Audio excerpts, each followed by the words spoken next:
Welcome to episode 37 of Mainly Games. We just got back from the Dice Tower retreat, which was incredible, as we knew it would be. But now we're going to review some games for you guys. Marvel Villainous Infinite Power finally finds its way off the shelf to the table. Also, Golden Age, Hollywood Golden Age, a remix of Nightmare Productions. Featherlight, a brand new game by WIzkids. And also finally got our grubby paws on Clank Catacombs, which is the latest addition to the Clank family. Very excited about this. And then we talk about our top 10 board game room necessities. What do you need in your board games? And why is my voice going out? We will all find out. Let's get started.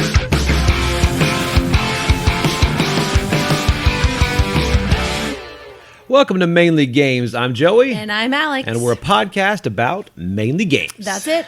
It has been a week off. It has. Not really a week off. No. It's been a week off of the podcast. Correct. I still feel like we're catching up a little bit. Mm-hmm. I do feel like that too. We actually went to Dice Tower Retreat last week. Yes. So that is why we did not have a podcast. No. But we did get a lot of content for you guys. Oh, absolutely. There were a lot of games played. A lot of games played. But it was a great time. We'll talk about that in a little bit. But we are back to the grind.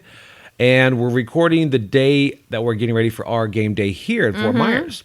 So it's tomorrow, Gamers of the Gulf Coast. It is. So if you're hearing this right now, there might still be time to get a flight. Yes, and fly down. That's going to be tough, though. You know. But really, it's... I don't know. It's tough.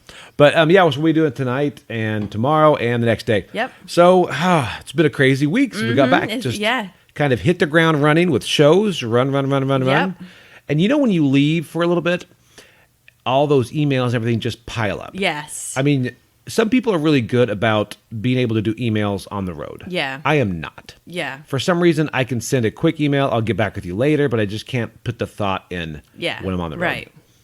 So, okay, so we like to talk about some things that we've seen. Do you prefer to, sorry, I'm thinking about this. Do you prefer to type an email on your phone or on the computer? Oh, computer. Yeah, 100%. right. Me too. I can do it on the phone, but I always feel like I make silly mistakes on the phone. That's exactly it too. I was going to say, because this morning when I sat down here, I was like, first thing I would do is send some email, just because I could have done them on the phone last night, but I was like, I need the computer. And I also can't, I've tried to, like we got a Surface, because I thought I'll use a Surface, because a tablet's different. I can't do that. Yeah. And I feel weird doing a laptop in the car. Yeah. So I'm like, okay, a Surface, exact same way. It's a laptop because you need somewhere to set it. Yeah. And if I'm going to set it somewhere, if anything, you need somewhere really secure to set it because the stand of it is very flimsy. Right.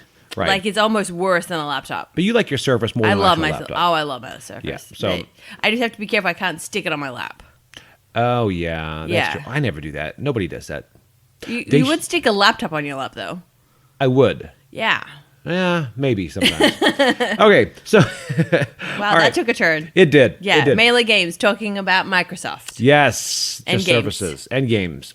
They still make Surfaces? I think they do. I don't know. You don't see a lot of them. When they first came out, they were in every movie. They were everywhere. I love when a new product comes out, it's in every movie, and then you go back 10 years later, and you watch that movie, and you're like, wow, what is that? Yes. What was that new phone that would come out, and you'd always see TV show? Was it a Microsoft one or something? Yes. And you'd always see it on shows. And it's awkward the way they bring it out. Yes. Oh, it's weird. You're like, okay. Oh. All right, so speaking of our seamless...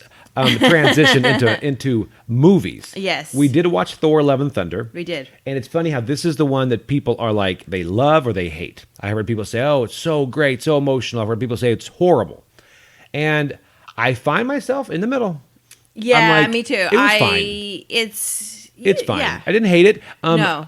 I don't know if it ranks up there. It's like, what made it worse is knowing that it's in the MCU. Because I'm like, because our daughter loved it. It had some silly things in it, and it was a silly, campy movie. She got her listen to Guns N' Roses. Right. Sweet Child of Mine, that's the only song. And I was going to say it's a good movie. You know, it's not great. It's fine. It's a movie. There are certain times I roll my eyes. It's kind of silly. Yeah. But all I got to say is goats. Yeah. There are goats in it. The screaming goats. Yeah, are you trying to remember where they are? They're all throughout it. Oh, I remember. I was going to refer to something, but I was like, should I say that or not? And then would that spoil it? But I was like, no. Well, no, I'm not going to say anything. I'll just say, okay, screaming goats are great. We had this. I did magic conventions. I used to MC and all that stuff, right? And one thing is, I have more of a comedy approach to magic than most magicians do, right? Correct. Some are very serious. Those box pushers, the illusionists, the mentalist, all that. They take it very seriously, right? Which is great. But I couldn't do that. It's not my personality. So when I MC, I had this buddy who takes the art very seriously, right? And he just came up with this new trailer for his new traveling show. So I remixed the trailer. I remember that, yes. And all I did was I just stuck screaming goats in at every like very dramatic moment. Yeah. And it was. I must admit, every time I heard those goats, I thought of that moment. It was the funniest thing. Everybody was dying, except this guy was just sitting there smiling, like shaking his head, like why would you do that? It's fantastic. Yeah. So I don't know, screaming goats. Ever since then, they're fantastic. Yes. You can stick them in any movie. Oh, absolutely. And I feel like maybe they should be in more movies. I agree. You know? I'm going to look up screaming goats in the IMDb. And see how many times they've been there. Yeah. Hey, just for your information, I Google this. I do believe they're still making the Surface because they're about to come out with a new Surface. You don't let things go, do you? No, I don't. Folks, this is why you can't have a fight with your wife and expect it to be forgotten because they don't let it go. No. Fleeting comment. Wonder if they make services, and they do. She's been doing research while I've been educating the world about screaming goats. Correct. Goats are important to our economy. Are they? Yeah, if not, who's going to eat cans? True. Right? And if you ate a can, would you scream? I didn't realize they were that big. Goat? Yeah. They're not that big. Okay, so that's part of the thing. Do you think they were as big? Because in it they were pulling a Viking ship. No. Did you think they were that big? No. Tell me the truth. No, because I was like, I could smaller. And you then, really thought they were as big as a ship? No. Did you? I was like, are these special goats? Well, yes, they're CGI goats. Oh, honey. of course they are CGI See, goats. you're trying to meet me in the middle now. What happened in your mind? In my mind, totally I was different. like, in my mind, I was like, they should be little goats. Oh, wow. Well, that's. And didn't they get magic to like? I don't know. I don't know either. They were on a different planet. What is happening right now? I don't know either. Okay, we're gonna mix. I was gonna talk about Cobra Kai too, but okay, you should talk about Cobra Kai. You haven't seen it. I haven't. I will just say I liked it. Have you finished it? I have. I didn't want to tell you. I know. I knew you'd be upset.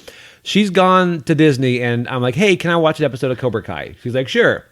And then later she asked, how many did you watch? Just a couple. I finished it. The thing is, it's really. I did not. So that's why, because I noticed on our TV, right, it keeps coming up as an option to watch. I'm like, why doesn't he want to watch this show? Now I know why. Traitor. I saved the last episode for you, and then Dana called. He's like, dude, that last episode. I'm like, well, I got to watch it now. You do. So it was good. All right. Is it good? It's good. It's good. Would I like it? Will I get frustrated? Oh, yeah, no. Okay. You'd like it. You'd like it. It's good. Okay. It kind of sticks to the whole. I kind of missed the YouTube when it was on YouTube because they had less of a budget, and but now Netflix will just do whatever they want. But it's still good. I like it. Yeah. All right, so we're gonna talk about some Kickstarter games, and things like that out there. Mm-hmm. We won't go into much of them. The big one is Dune: War for Arrakis. That's the new one by, I think, Come On. And another one is Age of Comics. I've been looking at and thinking about backing. That's where you're kind of fictional. You're starting a fictional comic book company. All these comics are parodies of real comics. And we're going to talk about that a bit later when we review Hollywood Golden Age. But that's one thing that kind of deterred me because I did play Comic Hunters at the retreat. Mm-hmm. And I really did enjoy that one. Like a lot. Yeah. We're going to review that later, but that one I really enjoyed. Can I ruin the story? What? That we had to track down a copy from Brazil. Okay, yeah. So yes, it was a thing. It was a thing. So it's only available in Brazil due to licensing issues with Marvel. And the whole Comic Hunters is just where you find different comic books and you collect you play the role of a comic book collector. And you pull different comics into your collection. You can trade them, auction them, take them to store, things like that. It's really fun. Yeah. But the covers themselves are great because they're actual comic book covers from the past. Right? And as we're playing it, there's one guy who is actually with a company. He's making calls to see if he could bring it here to the U.S., but he's like, I don't know if it's possible. So really, it's in Brazil. So I found it on Amazon Brazil, and I had a couple of friends in Brazil. I thought maybe they could get it, but I feel bad asking for somebody to order a game for me. So I thought Amazon Brazil. So I went there, and first of all, it's in Portuguese. So I had, and not English as an option, by the way. Most countries you can choose English. This is just Portuguese in Brazil. Okay, that's fine. I'll figure it out. So taking stuff into Google Translating, and figuring out how much is 219. R is. It was an R, is, right? Yeah. Real, I guess. Yeah. It'd be like $40-something. I thought, okay, well, let's figure out how much shipping is. And so I go there, and then they're asking for this number. I'm like, well, what's this number? So I look, and you have to register to buy things in Brazil. You have to register with their equivalent of the IRS. So just, I don't know. It's weird. So anyway, I thought, okay. Is it because you're international? No, I think everyone there has this number, I guess. Oh, okay. So I'm like, okay, so I'll look at that. And I looked up that as an international person, I could get that number. So I am so far down this rabbit hole at 2 a.m. Yes. And my wife, Alex, looks at me. She's like, what are you doing? I'm like, I'm about to register with the IRS in Brazil. And saying that out loud made me think, this is silly. We have gone too far. I'm like, you know what? I will just appreciate comic hunters at the retreat and whenever I see it. But I'm like, I was about to register with the IRS in Brazil. At that moment, I thought, this is insane. What I'm doing. Be an official Brazilian person, right? I guess. That's wow. Yeah, so I don't know. Anyway, so that was my rabbit hole I went down for comic hunters. Wow. Which, if you ever get a chance to play it, it's a great game. Yeah. And I know the Dice Tower crew, I think they probably did a video on it. They were the ones that they really loved it. I think that's where I heard about it first. But it's a great game. Yeah. All right. And there's another one on Kickstarter. This one you saw at Gen Con. Yes. And it's, I guess, a reprint and also expansions, Necro Molds. Yes. So Necro Molds, it's a cute concept because it's a board game and uses Play-Doh to create your characters. Yeah. Each one, you put your Play-Doh in there, you have a mold, you smash it, and then you put that out on the board, right? Yeah. And then if it dies, you just smash it. Funny things, right? And then also you can stick weapons, because it's Play-Doh, you just stick them in there and it's holding a weapon. Yeah. Very interesting. It's a very cute game. And it looked good. It looked good. Yeah. The problem is, I don't remember the price, but the price was pretty high on it. That's what you told me about it. It was $200 for the all-in and like $60 for just the base game. Yeah. And I'm like, for Play-Doh. Yeah, and that's where I was like, okay, is it going to be gimmicky? So I just couldn't justify that amount. Yeah. And then somebody's like, hey, well, you can actually just do the base game. And I'm like, I don't understand. So it's like, no. What is this base game? I don't want to. I don't want to make those huge regrets. But again, it may be worth it. We didn't get a chance to actually play the game. No. Because if I'm spending that amount, it can't be a whim. No. It needs to be, okay, this game will hit the table. Because I've made that mistake too many times. Right. Went all in on something and it never hits the table. Yeah. So have you backed? I'm talking about Kickstarter. Have you backed the Fox Experiment? No, that was another one I was going to talk about. That was a big one. Well, hit the back the button now. I'm not logged in on you. Back the button. Yeah. So that's Pandasaurus, right? Yeah. I'll log in on this computer. Then I'll back it. Nope, not giving you my password. Oh, it's saved on Google. So perfect. Thank you, Google. thank you for. I'm hitting back the project right now. Fine. All right. So I guess you're backing Fox Experiment and also Forsaken.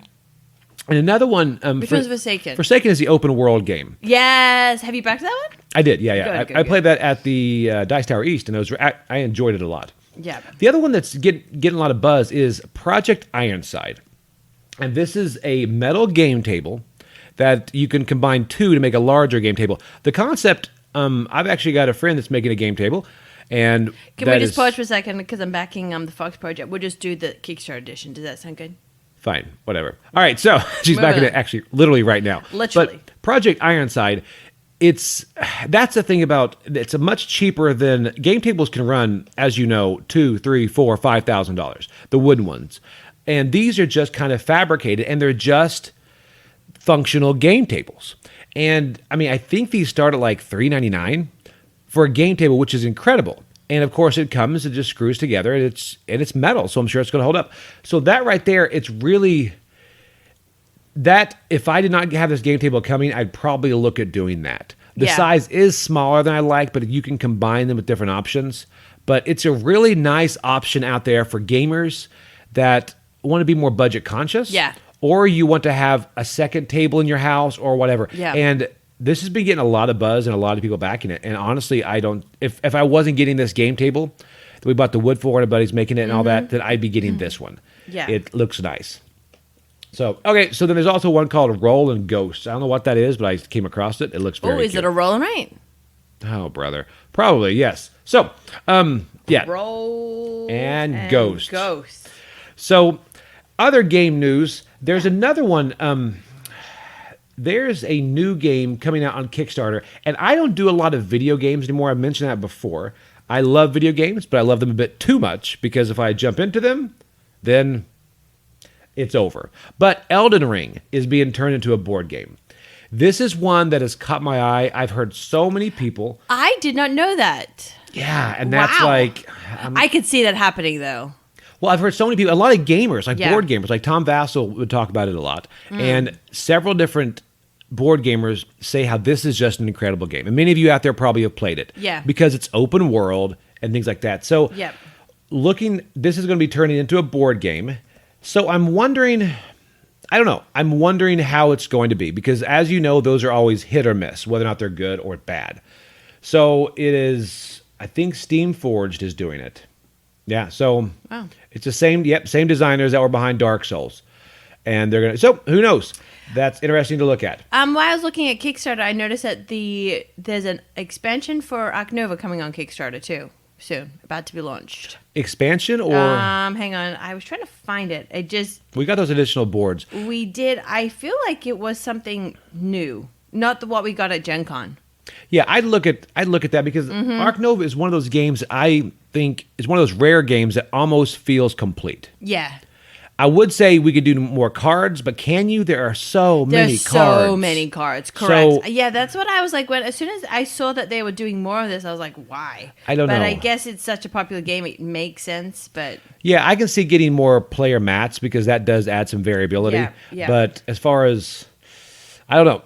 I'll have to see what the expansion entails. Yeah. So, okay, so now we've got some great games to review, and we have several off the shelf and off the press. So excited to do all of these. And then at the end, we are going to go into our top 10 game room necessities, which I'm pretty excited about. We have not looked at each other's list on that. So, all right, first off, we're going to talk about Marvel Villainous Infinite Power. And Marvel Villainous has been sitting on our shelf of shame for quite a while. We love Villainous. We tend to buy everything that comes out, but I haven't played this one yet. And so we'll go into Villainous if you don't know what it is. Okay. As with the other Villainous, you play the part of the villains fighting the heroes.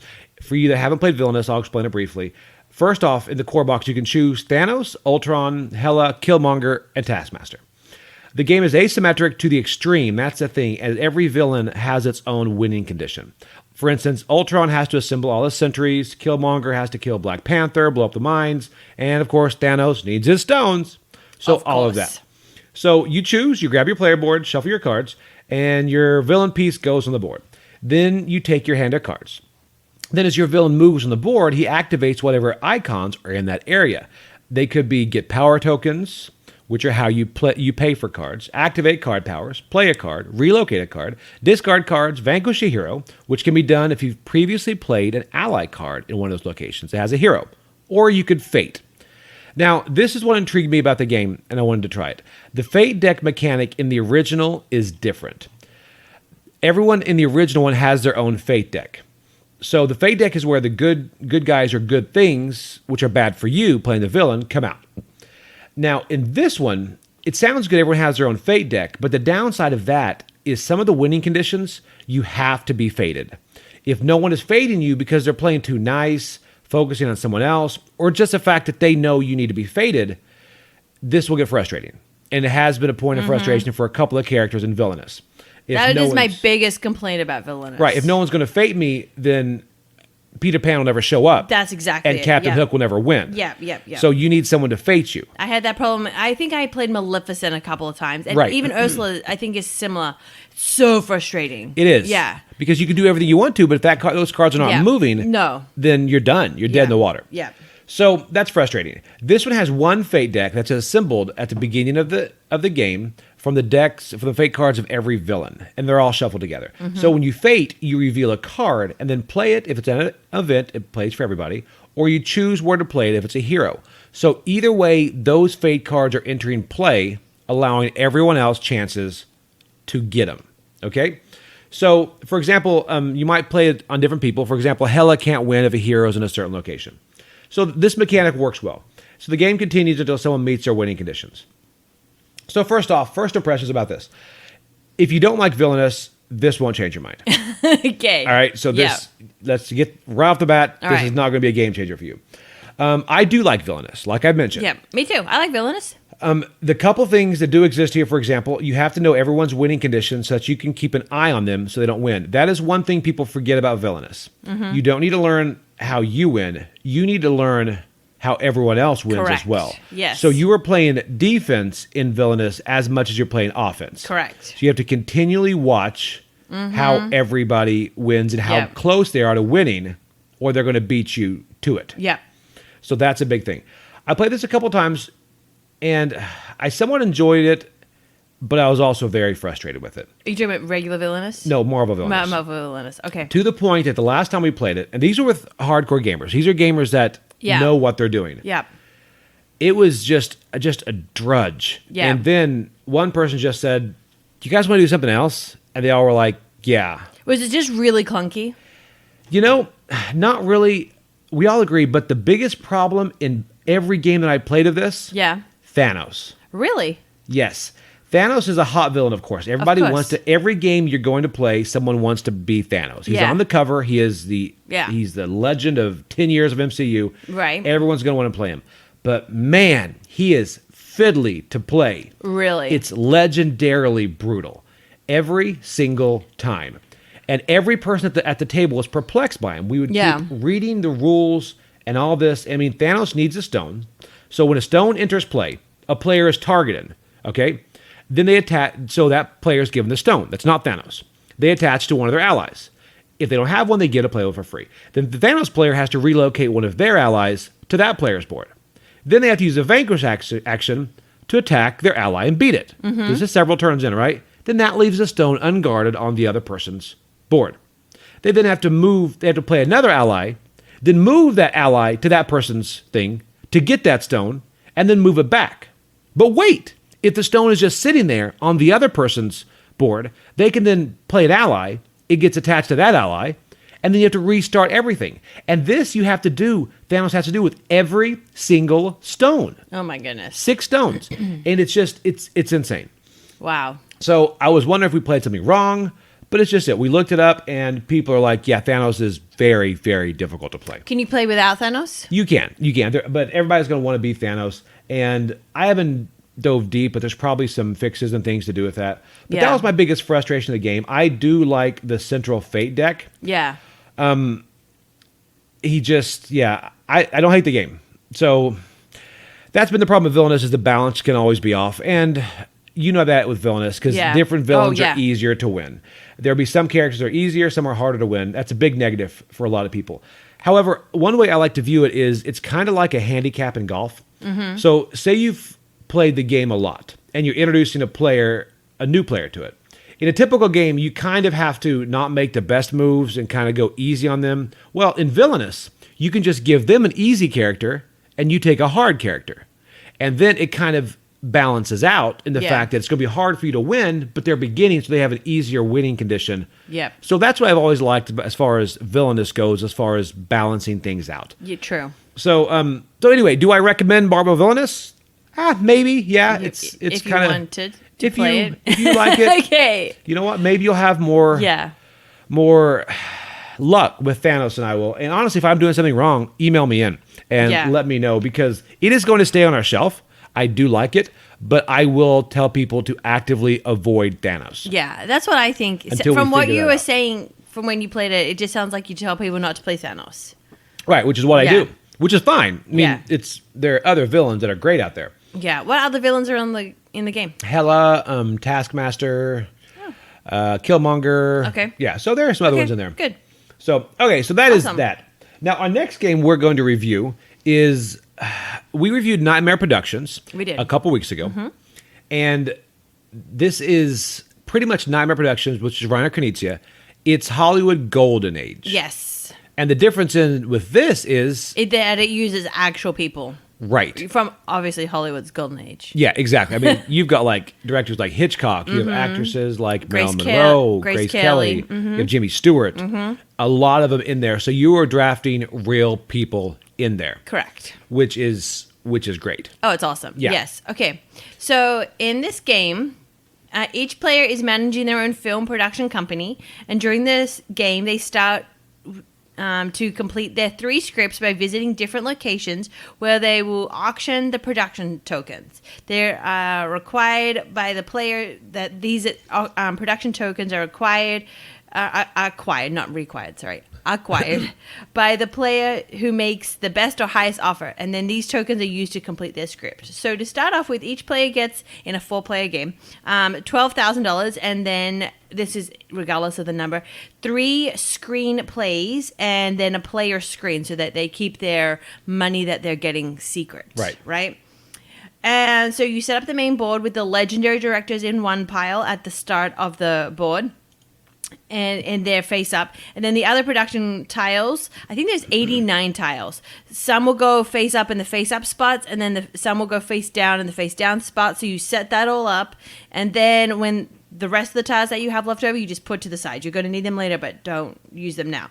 So the round starts with a stunning play, and they get to bid first. And then each round goes around the table. Each person has to bid higher than the person before them. And then if they want to keep going, they can, or if they want to pass, that's it. They don't get to bid again that round. And then the person at the end with the highest bid gets the tiles at that spot. So, for example, if you're bidding for the first spot of the game, which is the legendary, there's only 1 tile. But all the other spots in the game where you're bidding, you will have multiple tiles. Then what they do, they place the tiles that they have just gotten on their screenplays with the corresponding icon. So if there's a director icon, it goes on the director space. If there's an actor, costume designer, composer, guest star, camera operator, and there's agents who are wild too. So that's kind of handy. They all just go in their spots. And then at the end of the round, if anyone has finished a movie script, they score it. And also, if they're the first one to complete a blue, they get the blue trophy, or red or green. And the rounds go moving on. Each time you move, there's a little limousine just so you can see where you're going. You move the limousine around until you get to the face down token space. And the person who has the most actors in their movies, they get to go first, and they get to just take a tile, whatever that is. And then the person with the next highest goes, and then around, right? And then the game keeps going. And then at the end of the game, you score for golden trophies. So the person with the best movie gets a trophy. The person with the worst movie gets a trophy. The person with the best director gets a trophy. And best movie of each genre, which is the blue, red, and green. And then you score your points. And you score your points for your completed movies and all your trophies as well. See, so it's very simple. It's very much like... It is very, very simple. It's very like easy to explain. Nightmare Productions. Yeah. Oh, it's completely... It is Nightmare Productions just with different movies and different tokens. One thing... So, what did you think? Oh, I love Nightmare Productions, and I love this game too. My first initial thought was I heard a lot of people when they were talking about Nightmare Productions saying, oh, I wish they had used real people. Right, me too. I honestly think that doesn't matter. After playing a game with real people, it doesn't matter. It doesn't change the gameplay, doesn't change your enjoyment of it more, right? It's the same thing. So I don't think they have to redo or reskin Nightmare Productions to have actual, Jason or whatever. You know what I mean? Like, you don't have to do that. It's fine. I was the same way, and that's why we kind of tracked this down from, I think, Denmark is where we got it from.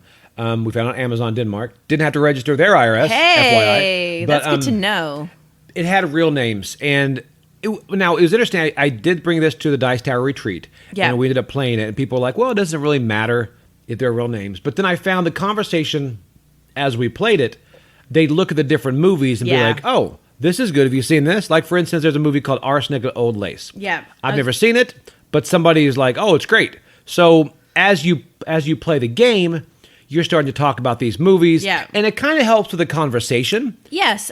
So I do like talking about the movies. Like, there's Casablanca here, Ben-Hur, Tarzan the Ape Man, are some of them. Like, they've got some great movies. Well, and there's one actor, Johnny Weissmuller. I was going to say that, yes. Only one that gives you -1 star. Yes, because he was so bad. Yeah, which is, I felt so bad for this guy, right? Apparently he played Tarzan or something. Yeah. But anyway, so playing it didn't, I was really excited about the real names, and it's nice, and it's beautiful. The artwork is great. I mean, but it's not necessary. And no, it's not necessary. If I had to pull this out, now one thing this has that Nightmare does not have is the car that moves around. I don't think Nightmare Production has that car. No, I think it has it has something else, It has something else that but moves? it's not a car. Okay, so it's really nice. I do like the limousine. The limousine's kind of detail. it's really cute. It kind of fits into the theme. I'm trying to think if I brought this style of game out, this closed auction game, Ryan Knizia, I like the style. Which one would I go with? And I'm kind of torn. Nightmare Production is that horror theme, and it's. I think it depends on the people you're playing with. If you're playing with people who love horror, Nightmare Productions wins. Right. But I think if you're playing with new gamers or people that don't love horror, then I think you'd play this game. It is fun trying to win the tokens. Like there was one square that came out. There was like Marilyn Monroe and Grace Kelly. I think were on the same spot. Yeah. And so that round obviously went very high because That's people true. really wanted those. And it's funny, people will bid on names. Yes. And not look at the stars as much. That's where the amount people would bid gets, a little gets skewed. crazy. You're looking at the Yes. stars, you're like, why are you doing that? It's like, well, because I want to stick Alfred Hitchcock directing Gone with the Wind with Audrey Hepburn and Cary Grant. Right. I just want that. And the stars may not match up. No. But they want that in their mind. Yeah. So that is an interesting dynamic with this. Yeah, it is. But again, gameplay doesn't change. I honestly think that Nightmare Productions will hit the table more than this. I think so because we like that horror theme a lot more. Yeah, absolutely. But I do like the way this box looks. I'm glad it's in our collection. So absolutely. It's a keeper for sure. Definitely going to keep that game. So, okay, that is Hollywood Golden Age. Yes. So another game that we got to play is Featherlight, and that is by WIzkids. It is going to be released next month, so this is an off-the-press game. Now, on the podcast, we've reviewed Fantasy Realms, Star Trek Missions, and Marvel Remix. We liked 2 out of the 3 of those, which found out that you prefer Fantasy Realms over Marvel Remix. I do. I just feel like there's just too much in Marvel Remix. Well, you're dead to me. But no, I agree. There's a lot going on in Marvel Remix. I feel like Fantasy Realms, you have a little bit more control. I see that. Yeah. I do. Now, okay, so Featherlight is the same type of game. It's a quick card game. It has like 70 different feather cards. Each card has a feather of a different color. And a player gets a hand of 5 cards. So where the game is unique is the discards are in the middle of the table. It works the same way as the others. When you get a card, you discard a card. Or you either get a card from the deck of discards or from the discard themselves. From the deck or the discards. Okay. So, however, it's different when all those discards, it's piles of 6 cards placed in the center of the table, making a circle. Yeah. That's called the nest. So when you discard a card, you place your card on top of one of those 6 cards, and it's face up. So you have different feathers showing up in that nest. So covering one card could probably change the color of that feather. So the scoring at the end of the game is similar to Fantasy Realms and Marvel Remix. For example, the white feather may just give you points. However, the black feather may give you 5 victory points for every red and purple feather in your hand and the nest. Now, what's interesting is you can control the cards in your hand, but not the ones in the nest. So by different people, we played with 4 people, different people placing those cards down, they will change that number. Like certain ones say, like you'll get 20 victory points if there are an odd number of black feathers in your hand and the nest. So that's something you have to keep an eye on. And it's interesting because then you get to see other people. And if you see them grab a card, you kind of know what they're going for. There's a little bit of take that, but not a lot. And a lot of unintentional take that. It really adds an element to the game, having that central unit of nest cards. It's one of those things that I'm wondering, did we need another one? And after playing it, yeah. It plays different enough. And also it plays quick. Yeah. Because all of these games are intended to be 10 to 15 minute games. Yeah. Sitting there, and I know we had the guy from Z-Man, Zev, brought it out as we're sitting there about to play something else. He's like, hey, you want to try this? It's quick. Yeah, he's WIzkids. Sorry. I do that every time. Sorry. Zev, He was with Z-Man, but he's now with WIzkids. Mm-hmm. But so he brought it out, and it's quick. And it's just to the point. And now the one downside of some of those ones in the past, Marvel Remix, like you said, and Fantasy Realms, is scoring. Because scoring does get kind of fiddly or involved with Marvel Remix. This one scores easily.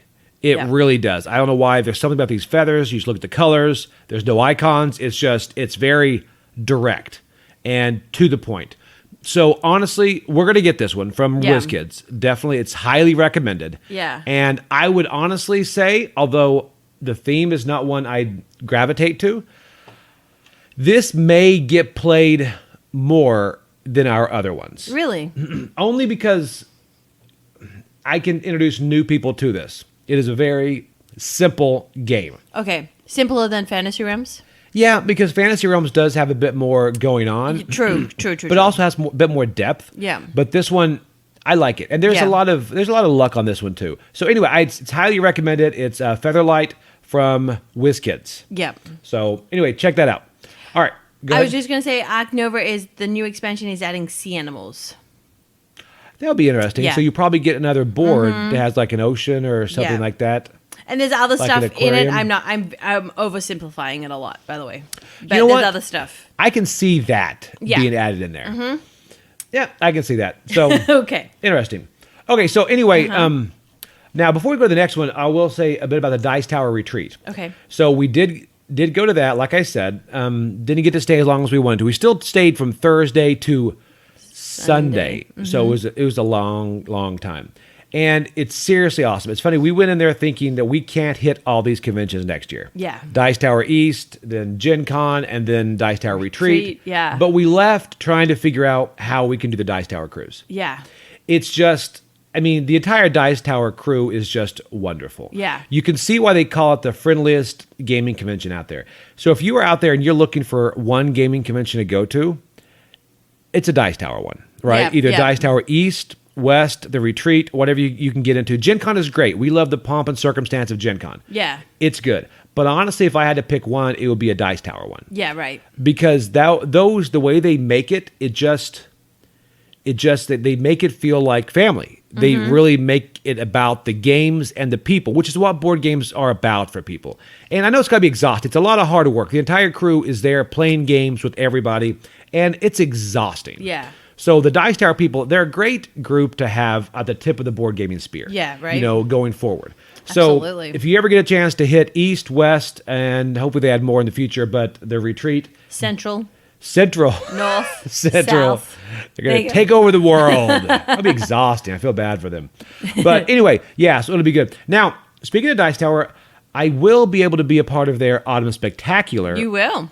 which is next week. It is. So if you guys want to tune in on Monday and Tuesday, and if I was prepared to have the dates of that, Yep. but Monday and Tuesday of next week, I'll be playing like 5 or 6 games with them live on their YouTube channel for their Autumn Spectacular. And this is just kind of planned. It's the 26th, 27th. 26th and 27th. There you go. So yeah, Tom mentioned it, said, hey, would you be free to do that? And I thought, I actually am. This is my slow time. Yep, so let's do it. Let's it play will some be games. fun. And we're playing Nightmare Productions. I know, that's going to be a good one. Not playing Trollfest. I'm not in that game. But I will be Oh. watching that. That would be a good one. I Yeah. want to play that one. Did you want to talk about Scout real quick?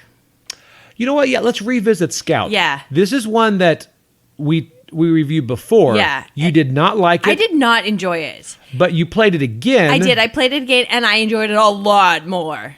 And- So I have a feeling this is a game you cannot play when you're tired. No. We ended up playing it last time at like 1 o'clock in the morning, right? Yeah. It was closer to 2, I think. It was Yeah. so late. Yeah, The 'cause that first was- time I played it, and I was like, oh. And it did kind of make me sad because I Yeah. did like this game. Yeah. It is still a game that you still have to think 4 or 5, almost 6 moves ahead. You constantly have to be thinking ahead, Yep. which is not a strong point of mine, but it's definitely not a strong point of mine when it's 1 a.m. So when I'm awake, I've got this game a lot better. Like, it's Yeah. really, really good. It's a fun game.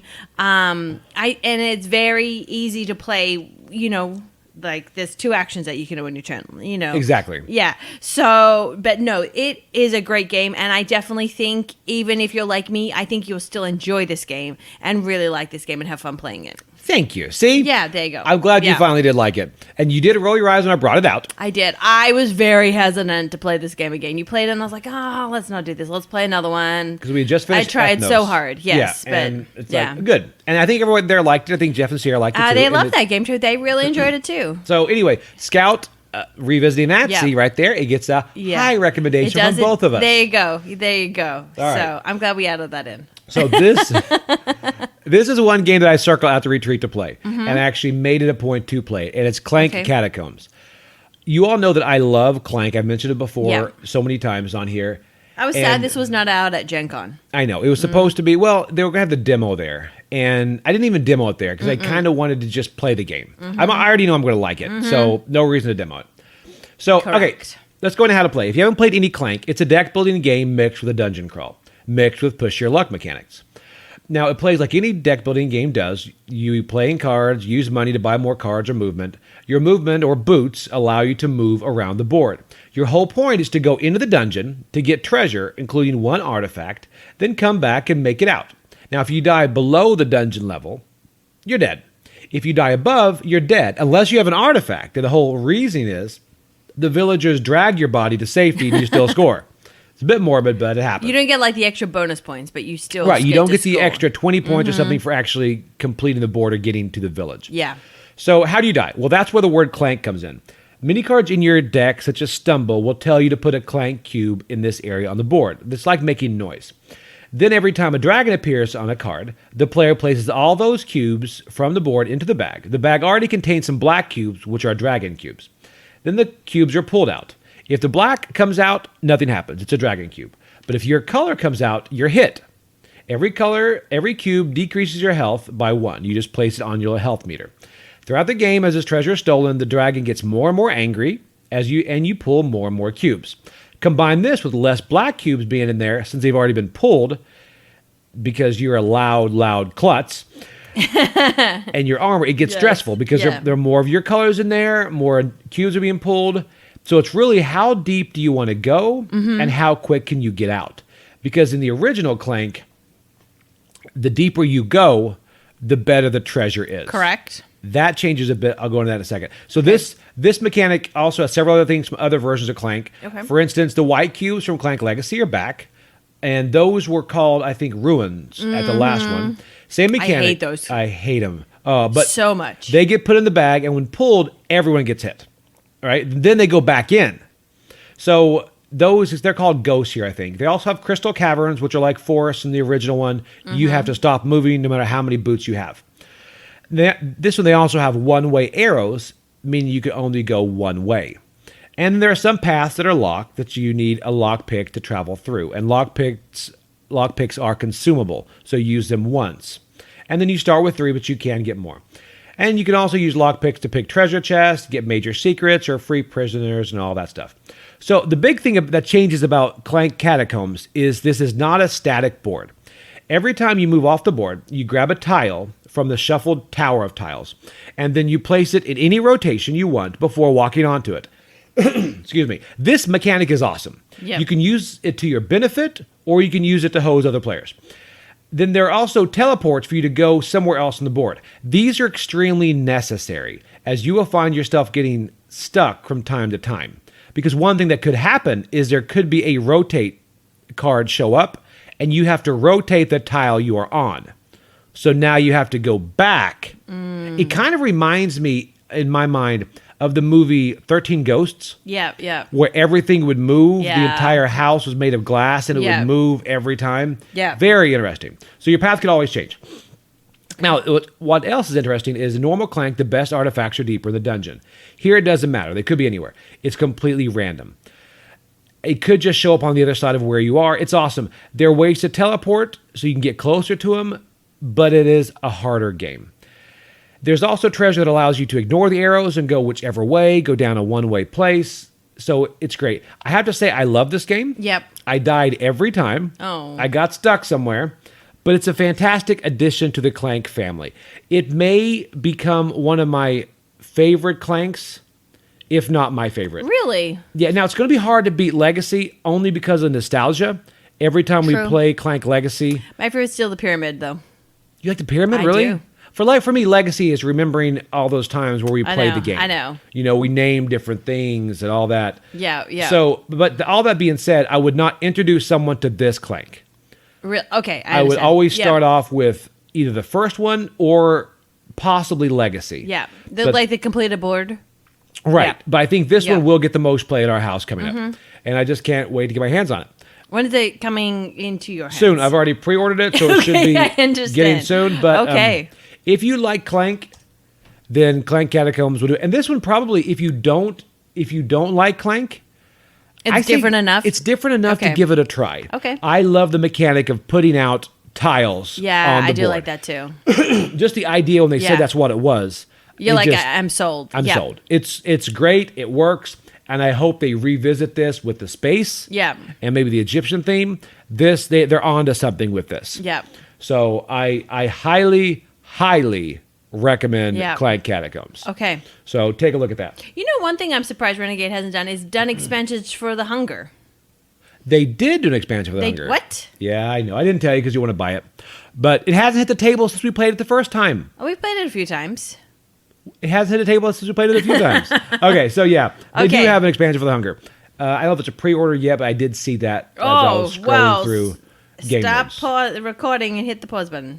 Yeah, we will look at that because Okay. yeah. So I love the Hunger too. Yeah, Hunger I and like the Clank, Hunger those too. two are good ones. I know that's why you were talking about Clank, and it got me thinking about the Hunger because they are kind of similar-ish. They are, and different enough you can own them both, which we do. Yeah.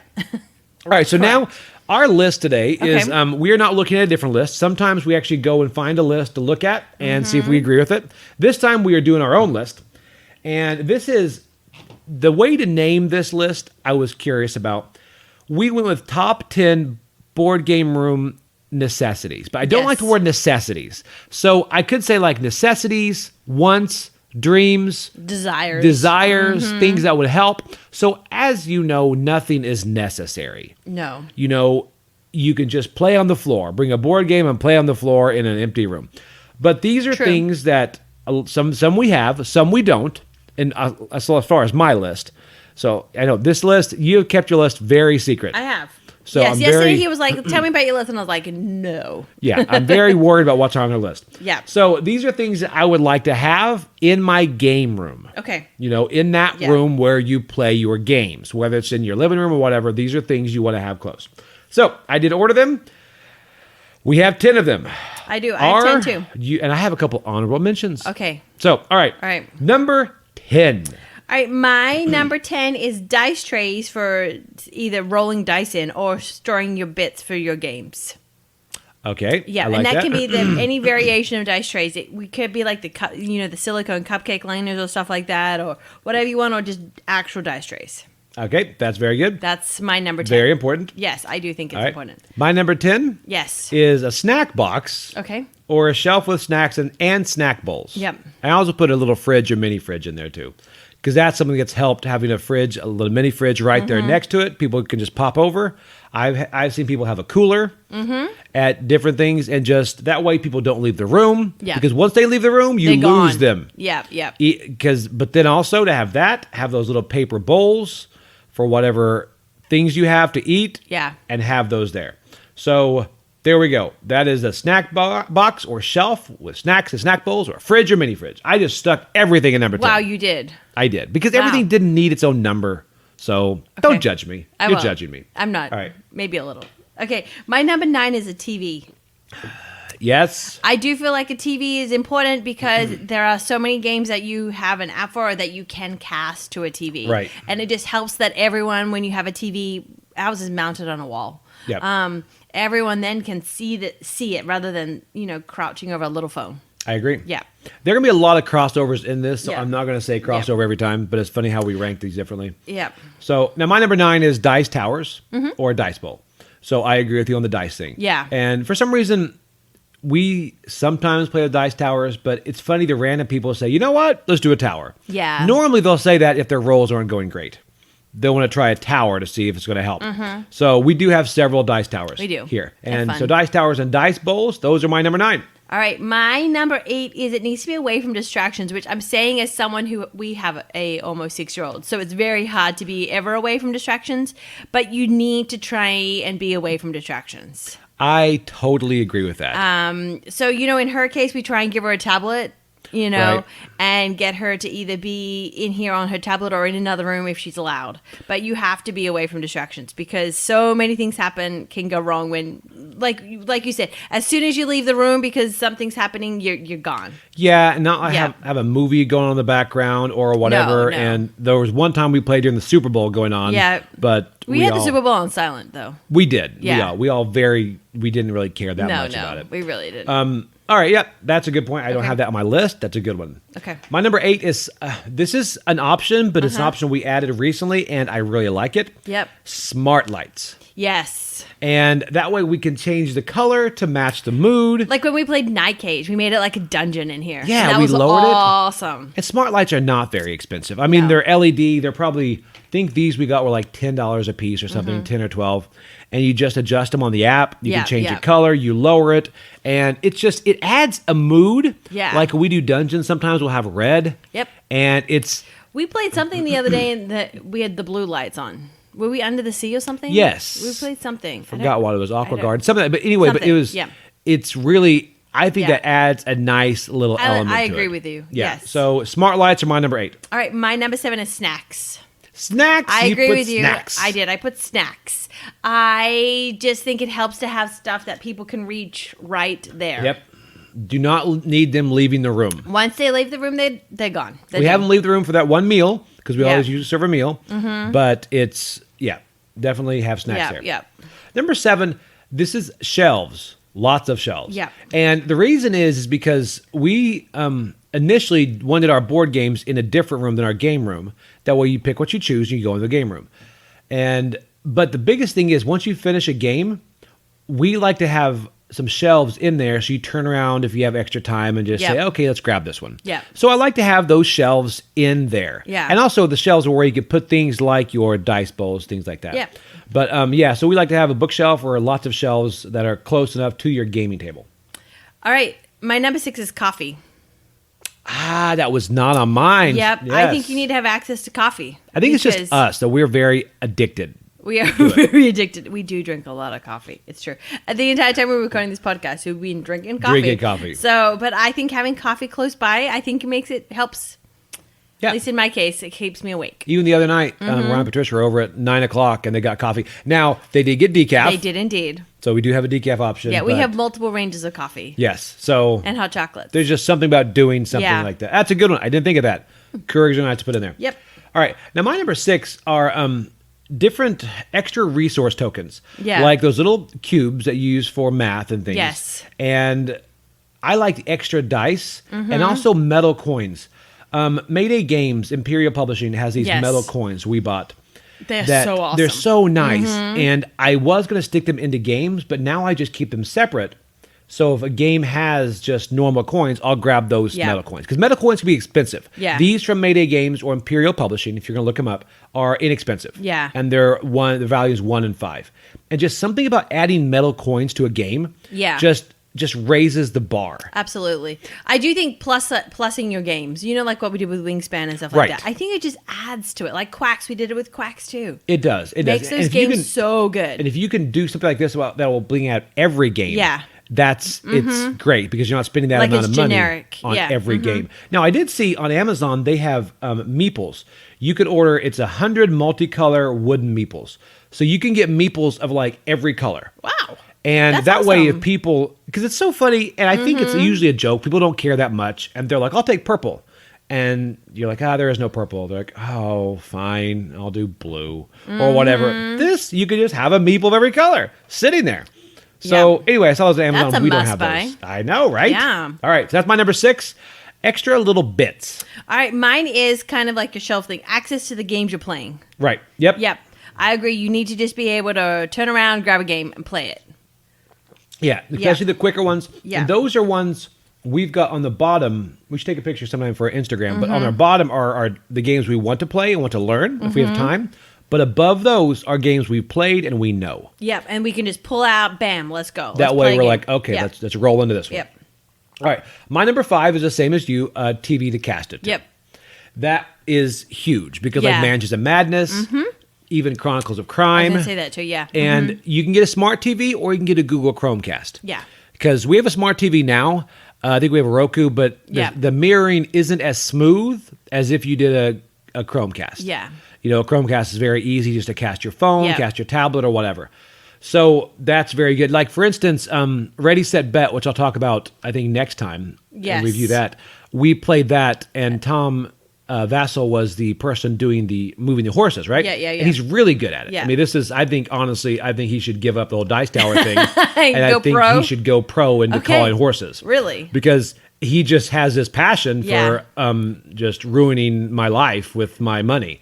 But he's I heard really good. Sorry to pause. I heard he's going to be like emceeing a board game at the board game championships. Yeah, and I was like, how's that going to work? But I think you're right. After hearing you describe him doing Ready, Set, Bet, I think he's going to do a really great job at this. Oh yeah, it's going to be good. But the whole thing is like, because with that, Ready, Set, Bet, you're moving the horses, you're rolling the die, and you have to kind of say, and the 10 horse moves forward, you know, the 8 and all that. You have to kind of call it out like that. Yeah. Which I immediately love that game. It's anxiety driven. Yeah. But one reason that it was good is because he was so good at that role of calling those. So I started thinking, you know, I probably could do that. I don't know if I'd be as good as him or as quick as him. I'm like, who in our group could do that? But then he mentioned that AEG has an app. Genius. They thought that through. You just hit it, and then you could all watch it and listen to it and play along with the app. Yeah. The app digitally rolls the die and keeps moving the horses. But then you could also cast that to the screen. Nice. And you're all sitting there, and that right there sold me on definitely buying the game. Yeah. Because that way no one is out of the game being this person. Yeah. They're all watching that. Yeah. And it was, so I definitely, So anyway, a TV in your game room is great. Yep. Yes, I agree. I think that's a Even great a portable addition. monitor. There are also those too. So yeah. All right. Okay. My number 4 is side tables. There are times when you're playing a game and the entire table is taken up by the game, but you have extra bits. Yep. Or your snack bowl or whatever needs to go somewhere. You need to put it on a side table. Otherwise, that is how things get spilt on your game. That's exactly it. And that I don't know why I had that on here, but I got rid of it. I don't know why. You did? Really? I think I rolled into something else. But yeah, I agree. TV trays or side tables, side tables or are something. a must. Yeah. Because you always have one sitting right next to you. Yeah. And that's just it. Okay. Yeah. All right. My number 4 is a sound system. Yep. Yeah. Like we have a little sound bar underneath our TV that has Bluetooth. Which, speaking of which, it was hooked to my alarm this morning. Did you notice that? I did hear that. It woke up the entire planet. Yes, that alarm was very loud. I was like, what is happening? I got up and I thought we were being attacked. Yeah, it was very, thankfully it wasn't like the blaring alarm. It was like that peaceful music alarm. Yes. But I was like, woo. Everyone in the house, I'm like, what is happening? Look at my phone. I'm like, how is this possible, this sound? But it was hooked to our sound bar in the game sound room. system, And just, in the TV room. It was crazy. crazy. So anyway, but a sound system, whether it's like one of those little portable speakers or a sound bar, something like that, that's nice because this is something I never really did, but we had a guy, Jacob started doing it every time we're playing a game and finding a soundtrack to play in the background. I really, really like this. We were playing with Juliet the other day, Camp Grizzly. Yes. And having the Halloween music in the background really made that game. It's funny, before we put that music on, I thought, is this really hitting? Are people liking it? And it's like, okay. But then as soon as you put that horror movie music in the background, the score, it was really nice. Yeah. It just made you feel like, ooh, that's suspense-driven music. Yeah, it helps. Really good. So having that, a sound system is definitely a huge, huge plus. Yes, I agree. All right, my number 3 is similar to my number 4, cup holders. Okay, I do like that. I think you need cup holders, or at very, very least, you need access to cups with lids on them. My goodness. Yeah. So, and if you don't, then stick them on the side table because you cannot have open drinks anywhere near your board game. I agree with that. That spells disaster. Yes. And we actually have some of these. We went to Dollar Tree and bought a lot of Twisty Tops. Yep. And so we have a lot of those. We do have some Twisty Tops. So, having those and cup holders. Yep.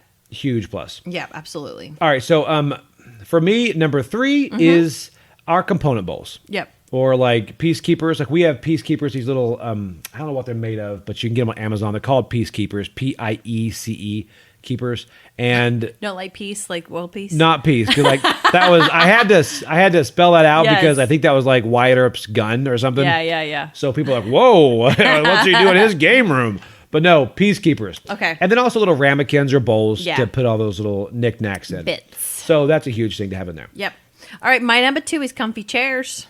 See, I'm upset I did not put this in there. Yep.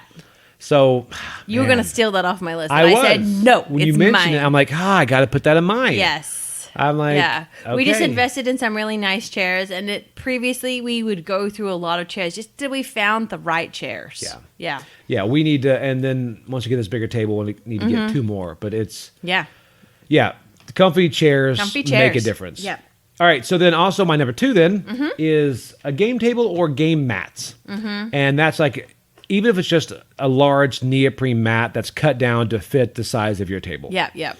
So that right there, it's great to be able to pick up cards from a mat.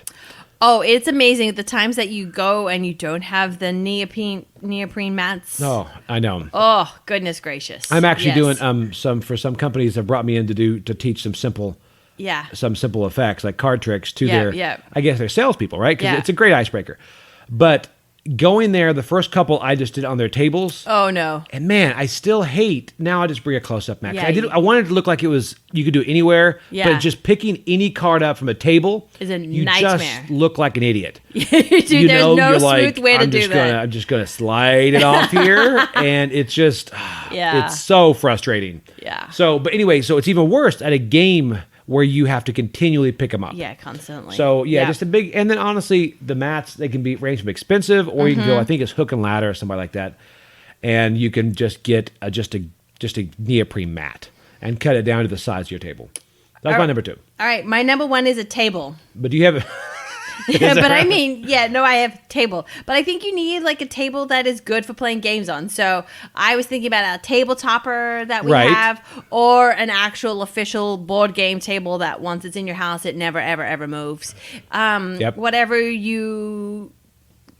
works. Or that Project Ironside on Kickstarter. Yeah, that's a good one. Yeah. Yeah, and I agree with that, a game table or whatever. Now, a couple honorable mentions that I will go into. One, card holders I've seen are fun.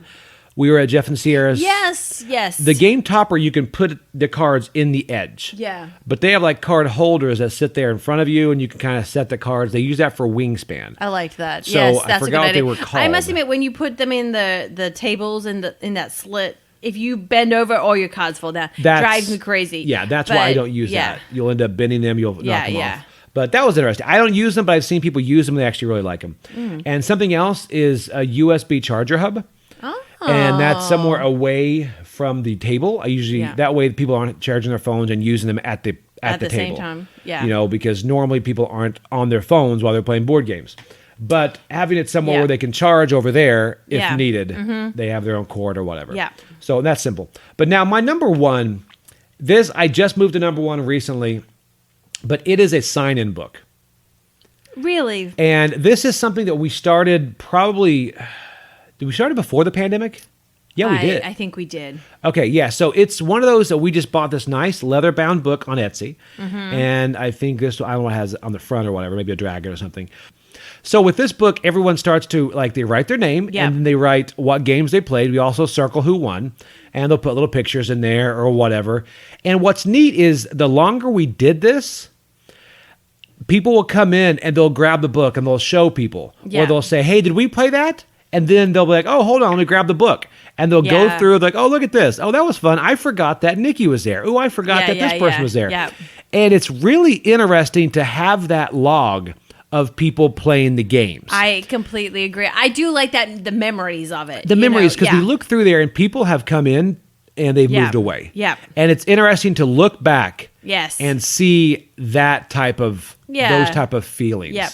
You know, and another thing I didn't put on here was that we have a board game calendar that it is made for us. We take pictures of our board game nights, a lot of them, and those are put into a the calendar for the year. So it sits there in our game room, and you flip through, and people are like, "Oh, look, I made March or whatever." Yeah. You know. So anyway, that kind of adds a personal feel to your game room with not a lot of cost.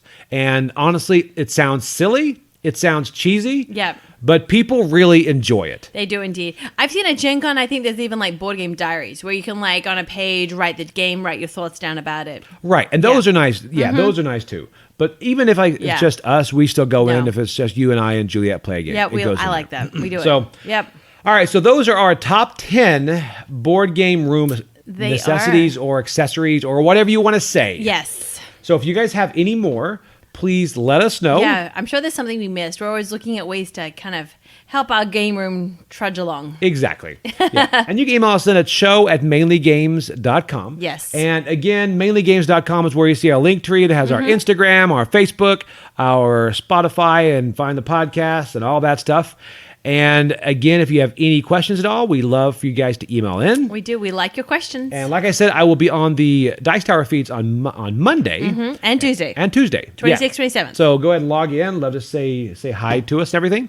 It'll be good. But again, so we will see you guys. We'll be on track for next week. We have a lot of stuff to review. And we'll be playing a lot of games the next 2 days at the Gamers of Gulf Coast. I'm excited. We have stuff circled, so we're going to get stuff played and get it reviewed for you. Woohoo. So, all right. Hey, thanks, guys. Bye. Bye.